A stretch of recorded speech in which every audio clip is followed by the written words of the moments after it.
ক্ষমা চাইছি এই কারণে যে যত তাড়াতাড়ি আমরা করতে পারতাম তত তাড়াতাড়ি আমরা করতে পারিনি, কিন্তু আমরা তাদের পাশে আছি। এখন কি করতে পারি এই মুহূর্তে আবার বলছি যে ছেলেরা যারা আছে এখানে, মেয়েরা যারা আছে এখানে, তারা সংগঠিত হয়ে আমি আগামীকাল অফিসে গিয়ে যেন দেখতে পাই যে ওরা আমার সাথে যোগাযোগ করেছে, আমাকে লিস্ট পাঠিয়েছে। এনআইডি আমার এনআইডি লাগবে, সেই এনআইডি পাঠিয়েছে। আমি কালকে অফিসে গিয়ে এটা দেখব, আমি ধরে নেব যে ওদের রেফারেন্স চেক একদম ঠিক আছে। আমি পরশুদিন টাকা পাঠাবার ব্যবস্থা করব, কিন্তু আমাকে কথা দিতে হবে যে আপনাদের তরফ থেকে আমাকে আগামীকাল সেই লিস্টটা পাঠাবেন।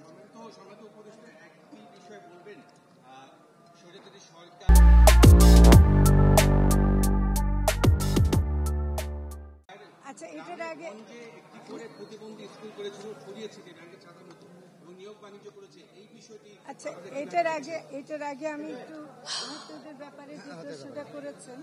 আমার মনে হয় যে এটা একটা ভাবার কোনো কারণ নাই যে শহীদদের ব্যাপারটা তো আমাদের কাছে অত্যন্ত গুরুত্বপূর্ণ, কারণ যে পরিবারগুলো তাদের সন্তান হারিয়েছে, স্বামী হারিয়েছে, ভাই হারিয়েছে, তাদের তো একেবারে চিরজীবনের জন্য গেছে।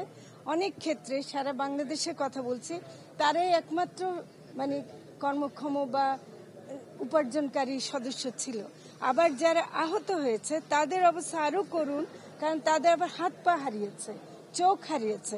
তো কাজে এখানে আমি মনে করি যে এখানে কোনো রকম ভাবে আমাদের যে কাজে একটু দেরি হয়েছে সেটা আমরা নিজেদের সাফাই গাইছি না, কিন্তু আমরা যখন দেখছি যে একটু দেরি হয়ে গেছে এবং সেটার জন্য আমরা গত পরশু আমরা সিদ্ধান্ত দিয়েছি যে সরকার তাদের জন্য সারা জীবন চিকিৎসার দায়িত্ব নিচ্ছে। যাদেরকে বিদেশ পাঠাতে হবে তাদেরকে দরকার হলে বিদেশ পাঠানো হবে, যাদের চিকিৎসা দেশে করা সম্ভব না, এবং তাদেরকে পুনর্বাসনের জন্য যেভাবে তাদেরকে প্রশিক্ষণ দিতে হয় বা সহযোগিতা করতে হয় সেটা আমরা করব।